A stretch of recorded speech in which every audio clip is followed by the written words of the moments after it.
Welcome. Today I'll show you 3 different methods to stop Discord from automatically opening when your computer starts up. Let's start with method 1, using Discord's built-in settings.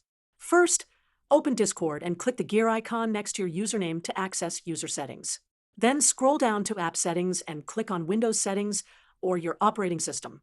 Find the option that says Open Discord or Start Discord when your computer starts and toggle it off. Method 2 is through Windows Task Manager. Press Ctrl plus Shift plus Escape to open Task Manager. Click the Startup tab, find Discord in the list, right-click it, and select Disable. Method 3 is for Mac users. Click the Apple menu and select System Preferences. Go to Users and Groups, select your user account, and click Login Items. Find Discord in the list, select it, and click the minus button to remove it. And that's it.